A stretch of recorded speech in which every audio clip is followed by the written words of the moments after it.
चला जा, घर की चिंता मत करे। अब बाबा नंद तो मथुरा में भोजराज कंस के यहाँ कर छुपाने के लिए पहुंचे हैं। इधर भोजराज कंस ने गुप्त बैठक बुलाई और गुप्त बैठक बुला करके सभी अपने साथियों से कहा कि भाई साथियों, तुमने सुना आकाशवाणी ने क्या कहा था कि मेरे काल का जन्म ब्रज में हो चुका है, लेकिन ये पता नहीं कि मेरे काल का जन्म कहाँ हुआ है। उसी समय पूतना आ गई और पूतना ने कहा कि महाराज ये कार्य मेरे ऊपर छोड़ दो। तू क्या करेगी पूतना?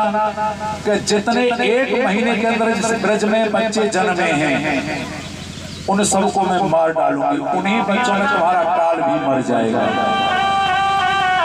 भोजराज कंस कहने लगा कि पूतना, तेरे डेढ़ फुट के तो दांत बाहर निकल रहे हैं, तुझे अपने घर में कोई घुस जान देगा? पूतना कहने लगी चिंता मत करो, मैं टेंट पेंट करा करके जाऊंगी और ऐसे छैल छबीली बन करके जाऊंगी, मुझे कोई नहीं पहचानेगा। तो तू कैसे मारेगी? क्या मैं अपने स्तनों से जहर लगा करके जाऊंगा और जितने ब्रज में बच्चे जन्मे हैं सबको अपना स्तन पान करा के सबको मार डालूंगा। आज पूतना इतना कह करके ब्रज के लिए चली है। कंसेन प्रहिता घोरा पूतना बाल घातिनी शिशु सचार निगधंती पुरग्राम ब्रजादिषु। पूरा गांवों में घूमती हुई और ब्रज में आ गई। इधर मैया यशोदा के यहाँ तो बधाई रोजाना बज रही है, रोज नाच गाना है महाराज। और पूतना, ध्यान देना, जिसका कोई पूत न हो और न दूसरे कोई छोड़े, वो कौन है? पूतना। कंस की भेजी हुई पूतना ब्रज में आ गई। भगवान कन्हैया ने देखा कि आज पूतना मौसी आ रही हैं और मेरे चक्कर में न जाने कितने ये छोटे छोटे बच्चों की हत्या कर डालेगी। इसलिए भगवान कन्हैया ने ऐसा आकर्षण बनाया कि पूतना बाबा नंद के दरवाजे की ओर ही चल पड़ी। जैसे ही ब्रज में आई पूतना तो बाबा नंद के यहाँ तो जोर जोर से बधाई बज रही है। उसने जब गाना बजाना सुना पूतना ने तो पूतना समझ गई यहाँ किसी के पूत पैदा हुआ है और मेरा नाम है पूतना। तो उसी समय मैया यशोदा के 84 खम्मा महल की तरफ आई तो इतनी सारी भीड़ में महाराज, अब पहले तो राक्षसी थी लेकिन वो सज बज करके छैल छबीली छोरी बने को छम छम करती रही और उस भीड़ में प्रवेश कर गई। और उस भीड़ में मैया यशोदा के पास में पहुंची और मैया यशोदा से कहने लगी, अरे बहन यशोदा। अब मैया यशोदा देखने लगी, आज से पहले मैंने ये कबू ना देखी, और जब बड़ी प्रेम से कह रही है बहन यशोदा। पूतना कहने लगी, कहा देख रही है मेरी तरफ ऐसे आकर फाड़ फाड़ के, ना पहचानी? देख, जब से मैंने सुनी है कि तेरे एक पुत्र पैदा हुआ है, तेरे यहाँ लाला पैदा हुआ है, तो देख मैं कुछ चैन ना पड़ो, मैं सारों काम धंधों पर निपटा के और जल्दी से दौड़ी दौड़ी तेरे लाला को देखने के लिए आई हूँ। बता तेरा लाला कहाँ है, मैं दर्शन करा, मैं बधाई दूंगी। मैया यशोदा तो यश देने वाली, उसका नाम ही यशोदा है।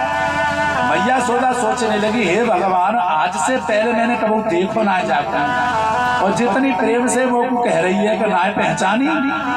चलो कोई बात ना, अगर मना करूंगी तो ये बुराई मानेगी और मैं किसी को दुख दे नहीं सकती हूँ। अब मैया यशोदा सोचने लगी, चलो सगी बहने न सही तो ममेरी फुफेरी चचेरी मुसेरी कोई तू रिश्ता की होगी। मैया यशोदा ने कह दियो कि देख बहन, मेरा लाला वो पालना में सोए रहो है और मेरे लाला को ने बढ़िया सो आशीर्वाद दियो कि तू चिंता ही मत कर। पालना के पास में पहुंची पूतना। जैसे ही आते हुए देखा भगवान कन्हैया कह रहे आज तो मौसी आ गई। मौसी यानी माँ जैसी, लेकिन मौसी आई तो आते हैं, लेकिन इस तरह से जहर लगा करके आई, इसलिए भगवान कन्हैया ने आंखें बंद कर ली। अब आंखें बंद क्यों की? तो कुछ विद्वानों का मत है आंखें इसलिए बंद कर ली कि भगवान कन्हैया सोच रहे हैं आखिर जैसी बुरी भली राक्षसी है तैसी है ही है, लेकिन आखिर मुझसे संबंध बना करके आई है, मेरी मौसी बन करके आई है, मुझे गोदम बैठा करके दूध पिलाएगी, और गोदम बैठा करके तो एक माँ ही दूध पिला सकती है और कोई नहीं। आखिर मेरी माँ का भाव बना करके आई है, तो इसको कौन सी गति दूं मैं? जो 100 बरस मैया सोदा को जो गति देनी है, इसको मुझे वही गति देनी पड़ेगी। भगवान कन्हैया सोच विचार कर रहे हैं। किसी विद्वानों का मत है कि भगवान कन्हैया ने आंखें इसलिए बंद की कि भगवान कन्हैया सोचने लगे मैं तो इस ब्रज में माखन मिश्री खाने के लिए आया हूँ, और ये मौसी जहर लगा करके आई है स्तनों से, और जहर पीने को काम तो भोले बाबा को है, हमारो काम तो माखन मिश्री खावे को, दूध पीवे को है। इसलिए भगवान शंकर का ध्यान करें, भोले बाबा तुम्हें निपटोया जहर से, तो जब समुद्र मंथन हो तो सबसे पहले जहर निकलो बाबू तुम्हें पी गए, तो तुमको अभ्यास अच्छा है। हाँ, काऊ काऊ का अभ्यास हो तो खड़े खड़े सटकाया तो पूरी बोतल है, अपना अपना अभ्यास हो तो। भगवान शंकर ने आंखें बंद करी, और किसी विद्वान का मत है कि आंखें इसलिए बंद कर ली भगवान कन्हैया ने कि देखिए ये मुझसे बैर भाव बना करके आई है, मुझे जहर देने के लिए आई है, ये दुष्टा है, और दृष्टि उसी पर डालनी चाहिए जो दृष्टि के लायक है। दृष्टि हर जगह नहीं डालनी चाहिए। आज भगवान कन्हैया ने नेत्र बंद कर लिए हैं, पूतना पालना के पास में पहुंची और लाला को उठा करके अपनी गोदी में ले लिया, और भगवान कन्हैया सोचने लगे यदि मैं यहीं मार दूं या महलन में ही तो रहस्य खुल जाएगा। इसलिए पूतना की बुद्धि को भ्रमित कर दिया। पूतना मैया सोदा के महलों से लाला को लेकर के यमुना की रेती में आ गई, और यमुना की रेती में जाकर के भगवान कन्हैया कहने लगे यहाँ से मारूंगा तो ये शोर मचाएगी, इसलिए पहले तो मौसी आई है तो कुछ ब्रज की यात्रा करनी चाहिए। तो भगवान कन्हैया को गोद में लेकर के बैठी थी, आकाश को उड़ गए पूतना को लेकर के, और महाराज पूतना ने जैसे ही स्तनपान कराया तो जो जहर था उसे तो भगवान शंकर पी रहे हैं, और दुग्ध पान को भगवान कन्हैया कर रहे हैं। पहले तो दुग्ध पान कर लिया, फिर उसके प्राण खींचने लगे। जैसे ही पूतना के प्राण खींचे, पूतना चिल्लाने लगी, अरे मुंच मुंच मुंच पुत्र छोड़ दे छोड़ दे छोड़ दे।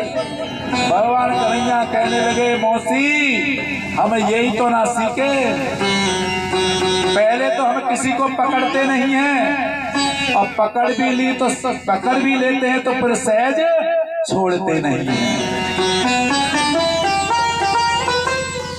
अब मौसी ऐसे थोड़े छोड़ देंगे तुमको।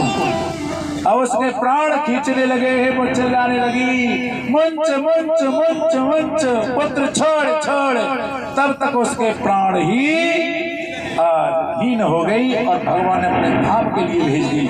बोले गोविंद भगवान की है। जैसे ही उसके प्राण दग्ध हुए महाराज, वो अपने असली रूप में आ गई, विकराल रूप में, और 6 कोस के बीच में आकर के वो गिरी महाराज। पेड़ पौधे टूट गए महाराज, एकदम पृथ्वी हिली। जैसे ही आवाज हुई और तो मैया सोदा घबरा गई कि आवाज काहे की हुई। देखा मैया ने पालना की तरफ, तो पालना खाली पड़ा। अब तो मैया दौड़ पड़ी, मेरो लाला कहाँ गए हो, मेरो लाला कहाँ गए हो। तो सभी ग्वाल बाल दौड़ने लगे हैं, और जाकर के देखा तो यमुना की रेती में और पूतना मरी पड़ी है। 6 कोस का आकार है महाराज, 5 कोस का बताया तो 6 कोस का, उसके ऊपर लाला, और उधर नंद बाबा भोजराज कंस का कर चुका करके और वापस आ रहे रास्ते में वसुदेव से भेंट हो गई। वसुदेव ने कहा, रे मित्र यहाँ क्या कर रहे हो तुम? मैंने सुना है कि तुम्हारे लाला पैदा हुए हैं। कहा भैया तुम्हारे ही हैं। अरे मैंने अभी मेरी ज्योतिष कह रही है कि तुम्हारे यहाँ कोई घटना घट सकती है, तुम जल्दी से ब्रज को जाओ। और जैसे ही नंद बाबा ने सुना कि कोई घटना घटित हो सकती है तो नंद बाबा ने छुपा